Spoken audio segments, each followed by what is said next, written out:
Bonsoir. Bonsoir Florine. Alors André Borschberg, donc vous êtes pilote, vous êtes aussi le cofondateur de Solar Impulse. Peut-être un mot sur cette expérience. Qu'est-ce qu'on ressent quand on pilote comme vous pendant plus d'une centaine d'heures un tel avion? Bonsoir à tous. Je pense qu'il y a un prix à décerner aujourd'hui. C'est à chacun d'entre vous le prix de l'endurance. Et puis, je sais qu'on est le dernier obstacle avant le cocktail, donc on va pas faire trop long. On va pas faire les 100 heures ou les 120 heures qu'effectivement j'ai passé dans le vol sur le Pacifique. Mais peut-être ce qui est intéressant, c'est de rappeler ce que c'était Solar Impulse, hein, quand on a démarré en 2003 avec Bertrand Piccard. Le but, c'était pas de révolutionner l'aviation, c'était de créer un ambassadeur pour montrer le potentiel des technologies propres et des énergies renouvelables. Puis on s'était dit, qu'est-ce qui pourrait être mieux finalement qu'un avion qui soit capable d'avoir une endurance illimitée, qui soit capable de voler un jour, une semaine, un mois, grâce au fait qu'il est super efficient, et grâce au fait qu'il utilise cette énergie renouvelable.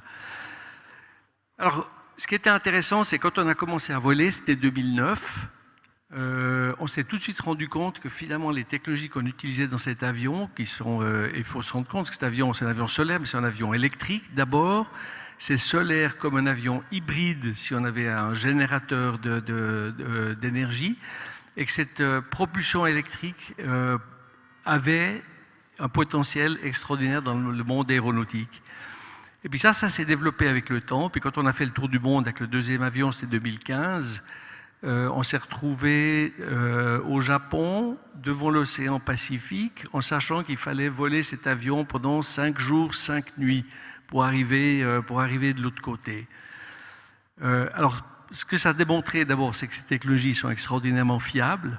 Hein, donc, ce qu'on avait modélisé, c'est effectivement réalisé. Chaque jour, je suis monté à 9000 mètres, hein, c'est à peu près le niveau 300, 30 000 pieds. Redescendu, donc on a traversé les couches atmosphériques chaque jour. Il fallait trouver et maintenir l'avion dans un emplacement ensoleillé, de sorte qu'effectivement on puisse recharger les batteries. Alors, je vais vous raconter une anecdote là, qui explique un petit peu comment ça s'est passé, puis le climat qui règne dans ce type de situation. Quand j'ai décollé du Japon, donc pour faire ces 5 jours, 5 nuits, 1 ou 2 heures après le décollage, j'ai eu une alarme dans le cockpit. Et cette alarme, c'était le copilote virtuel, en fait. C'est un équipement qui supervise ou supervisait ce que faisait l'avion en termes de vitesse, en termes d'inclinaison, et donc qui potentiellement réveillait le pilote et devait me réveiller si, lorsque je me reposais, si cet avion était dans une situation difficile. Donc les ingénieurs ont tout de suite dit, André, pas de souci, tu reviens, on va trouver la solution, puis tu repars. On avait attendu 2 mois pour trouver cette fenêtre, jour après jour. C'est la première fois que la météorologie s'améliorait sur l'océan Pacifique. Donc je me suis dit, en discussion avec Bertrand, c'est pas possible, on va pas s'arrêter, on continue. Je ne peux pas vous dire le drame que ça a créé au sein de l'équipe. Hein, des ingénieurs ont menacé de démissionner, ils ont dit comment est-ce que les 2 responsables du projet peuvent décider contre l'avis des spécialistes, des experts, de nous. Et donc ça a été psychologiquement excessivement difficile. Mais je pense finalement que c'était la bonne décision parce que la météo, bien évidemment, elle est non prévisible, elle était très importante pour cet avion, très importante pour cette mission. J'avais d'autres équipements qui n'étaient pas certifiés ou pas reconnus comme étant nécessaires dans la liste des équipements de vol. Mais j'étais suffisamment sûr que je pouvais me débrouiller sans ça.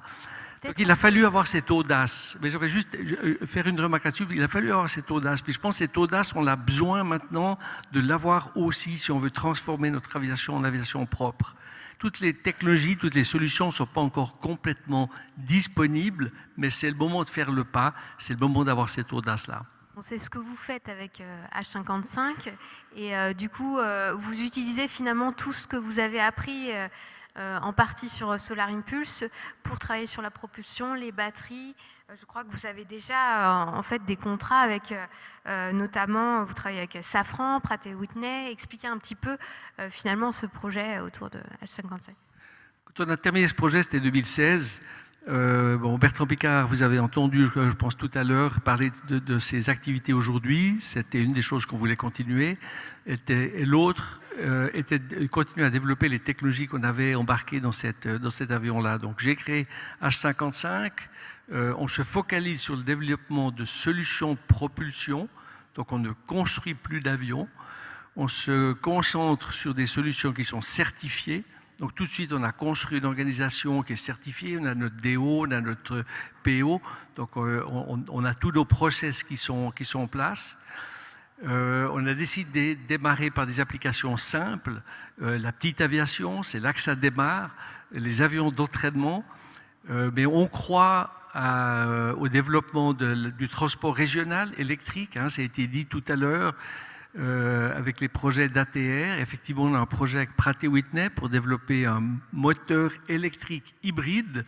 Le but avec cette solution, c'est de réduire de 30% la consommation par rapport au turboprop actuel. Donc c'est énorme.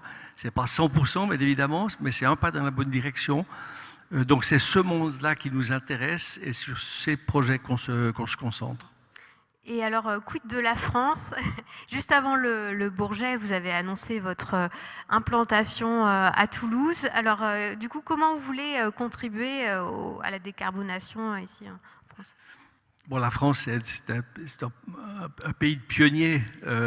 C'est là où s'est développée une partie importante de l'aviation déjà au début du siècle passé.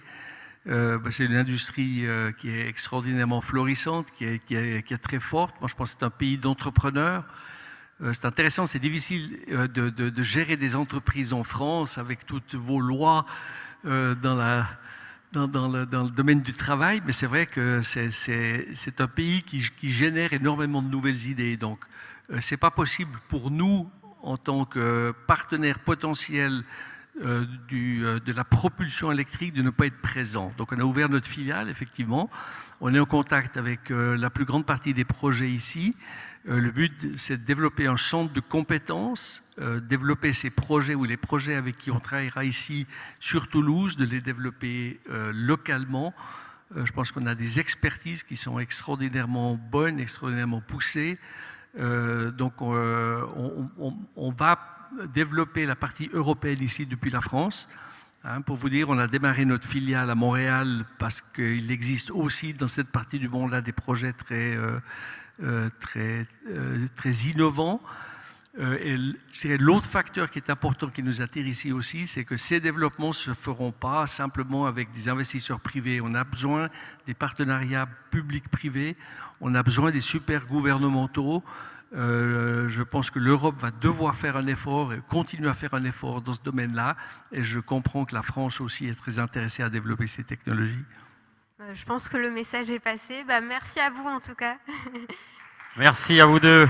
Merci. Vous applaudissez.